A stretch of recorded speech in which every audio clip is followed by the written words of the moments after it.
Tapi ada praktek yang child free ini saya tidak pahamnya begini Gus. Ada sebagian orang yang mengatakan bahwa child free itu yang dimaksud child free itu adalah keinginan tidak memiliki anak secara terus menerus. Artinya mulai dari awal nikah sampai dia mati memang tidak ingin punya anak. Ada juga yang hanya menunda kehamilan, ada yang menunda kehamilan, pokoknya saya tidak mau anak kecuali nanti di usia 30 atau di usia berapa. Nah, kalau praktek yang pertama yaitu tidak ingin memiliki anak secara terus menerus, kemudian entah nanti prakteknya menggunakan KB atau dan yang lain sebagainya, intinya menutup rahim itu, merusaknya dan lain sebagainya, maka ulama sepakat itu hukumnya haram. Haram. Itu ulama sepakat. Beda lagi kalau nanti child free itu hanya dipahami sebagai penundaan. Rata-rata untuk child free itu dipegang saja, ya tapi didekatkan. Rata-rata untuk child free itu definisinya lebih mengarah kepada yang kedua tadi. Mereka yang pertama benar-benar tidak ingin anak dalam hidupnya, rumah tangga.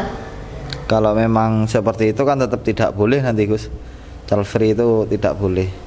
Yang menarik sebenarnya kalau dikaji lebih mendalam, ini ada perbedaan hukum kan terkait azl sendiri ataupun penundaan masa hamil itu antara konsumsi pribadi dengan konsumsi umum itu juga beda hukumnya. Berarti Imam Ghazali itu tidak menjelaskan secara keseluruhan, maksudnya. Ulangi lagi.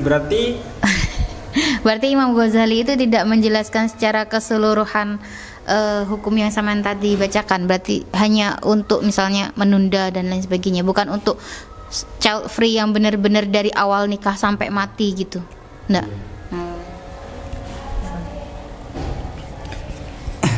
Nah, untuk yang itu sudah disinggung oleh Syekh Muhammad Abu Zahra dalam kitabnya Suratul Tafasir, yang pada kesimpulannya dibaca sedikit, waqad fahima ba'dul ulama min hadhil ayat annaman an-nasli la yajuzu bi azlin aw nahwihi.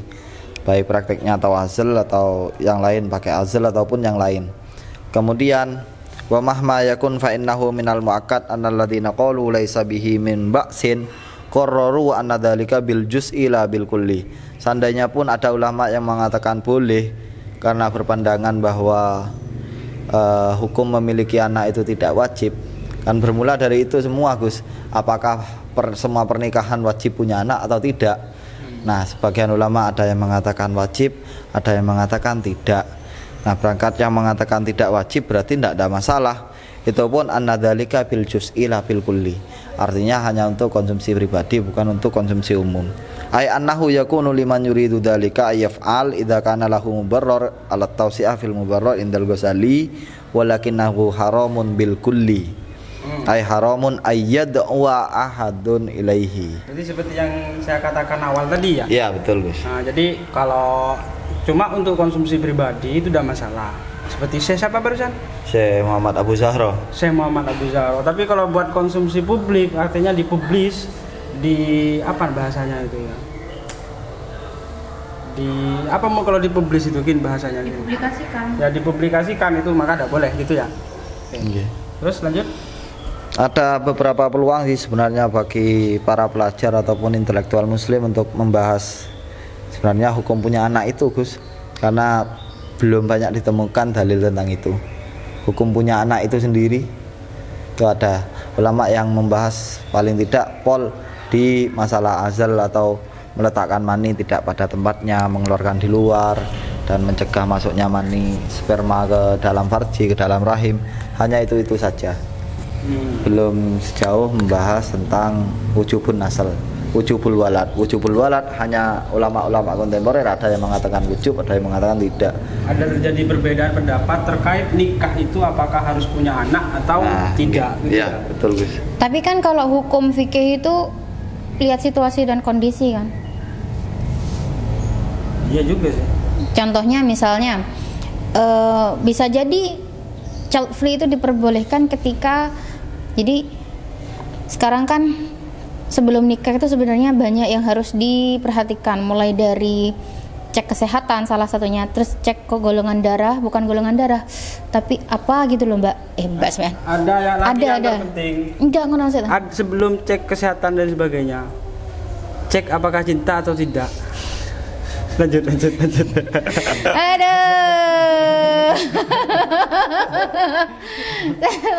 Aduh. Aku lali ngomong. Nah, aku lali ngomong apa lo ya? Seto yang ngeblank tadi nih.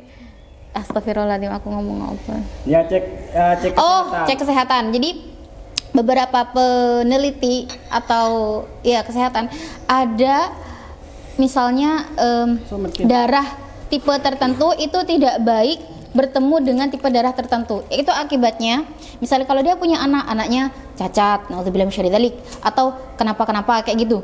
Nah, mungkin bisa jadi itu menjadi tidak diperbolehkannya untuk punya anak. Oh ya, kalau faktor penyakit maksudnya. Enggak, makanya mungkin itu yang boleh. Maksudnya Ya, hukum kan rencana fleksibel. Fleksibel. Masuk. Bisa. Jadi memang syariat itu Rasulullah saja tidak pernah kafah dalam menerapkannya.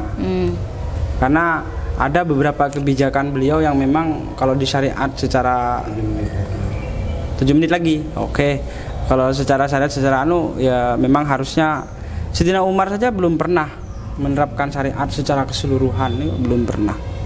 Kan seperti itu Ustadz, yakin ya? Jadi memang benar kata Ning Kafia tadi, fleksibel. Kalau nanti faktor gen, faktor penyakit, seandainya dia sudah melakukan pernikahan tapi ternyata dilarang oleh dokter untuk punya anak, itu silahkan child free. Karena masalah madurot itu menurut saya. Jadi kalau nanti kiranya punya anaknya cacat, takutnya seperti itu. Maka itu lebih baik child free, tidak akan terkena dosa. Dosa itu urusannya dia sama Allah. Iya kan gini ya. Nah, apakah kita selamat dengan akhirat atau tidak, itu semua Allah yang menentukan. Terus kalau juga pengen menyampaikan sih lewat ngobrol santai niki, banyak sekali sekarang memang fenomena seperti itu tuh banyak, terutama di generasi Z. Mereka mulai memikirkan untuk bahkan tidak mau menikah, yang parahnya, atau bahkan tidak mau punya anak. Faktor yaitu tadi, hamil itu berat, punya anak itu tanggung jawabnya besar, terus biaya pendidikan dan lain sebagainya. Menurut saya pribadi, apa yang mereka khawatirkan itu sebenarnya ada jawabannya, ada solusinya. Apa solusinya tuh? Contohnya, misalnya dia Apa solusinya tuh? kalau khawatir tentang kecantikan, mohon maaf, sekarang teknologi kan semakin canggih. Yang penting ada dana. Oh ya, yang terpenting tidak susah, tidak cemberut, itu juga buat awet muda. Lah, yang bikin tidak cemburu itu apa? Permasalahannya itu kan banyak. Yang kedua ya, lanjut. Nah, ya benar kan? Terus misalnya ketika khawatir hamil itu berat, menyusui itu berat, ngurus anak teriakannya banyak, rumah berantakan gini. Semua masa ini tidak akan selamanya. Ada tahapan bayi dengan perkembangannya yang seperti itu, kemudian toddler, balita, kemudian remaja dan seterusnya. Jadi apa yang mereka khawatirkan, terutama yang ditulis oleh Gita Savitri, itu sifatnya adalah sementara. Sakitnya melahirkan, sakitnya mengandung, susahnya menyusui, itu sifatnya adalah sementara. Dan itu bisa, tidak akan selamanya. Dan itu bisa dimanipulasi dengan teknologi sekarang. Seperti kecantikan, ada menyusui. Pil juga sih, ada pil anti mual atau apa gitu. Menyusui kan ada. juga ada susu. Terus terkait dengan biaya, ini yang terjadi di Korea dan juga Jepang. Mereka mengkhawatirkan jika mereka punya anak tidak sanggup untuk membiayai pendidikan. Sementara kita tahu pendidikan yang bagus itu ada kelasnya. Misalnya ya kita ngerti kan, swasta itu lebih mahal biasanya daripada negeri ya kan. Mungkin itu yang menjadi pemikiran mereka. Balik lagi, rezeki itu yang ngatur kan Gusti Allah. Kita nggak tahu rezeki anak ini di mana. Dan saya ngobrol dengan saudara-saudara, teman-teman yang punya anak, ya rezekinya anak tuh memang punya ada aja sendiri. Seperti itu. Memang sebagai orang tua tanggung jawab kita juga memberikan pendidikan yang terbaik, makanan yang sehat, makanan yang baik, tempat pangan papan, sandang paman papan. Cuman kekhawatiran yang berlebihan tersebut itu yang tidak masuk akal. Membuat kita tidak maju juga. Ya, membuat kita itu kayak menafikan Tuhan gitu loh. Jadi membuat kehidupan ini jadi stuck di situ, ya kan? Padahal kita nggak tahu apa yang akan terjadi ke depannya. Paling karena kita moderat gitu, maksudnya tengah-tengah gitu loh. Banyak anak juga ya jangan, banyak child free juga jangan katanya ya. Situasionalis. Enggak, menurut kalau yang ideal kalau tuh ya 1 2 lah gak apa-apa. Tapi kalau 1 2 3 4 untuk orang lain, untuk orang lain, empat itu belum tentu, untuk orang lain jangan gitu loh. Banyak kok orang-orang di sini itu saudaranya cuman berapa? 2, 1. Nggak banyak. Karena mereka juga paham bahwa punya anak bukan hanya sekedar brojol gitu aja, tapi juga ada pendidikan dan lain sebagainya. Ngoten lah ya, paham kan? Paham. Nah, idealnya kalau ya nggak usah sampai aku pengen bahagia terus selamanya sama pasangan. Ya kalau selamanya matinya bareng-bareng lah. Kalau matinya satu gimana? Nggak ada yang nemenin. Tapi kita juga nggak bisa menjamin si anak itu juga bakal nemenin kita. Nah, makanya kondisionalis.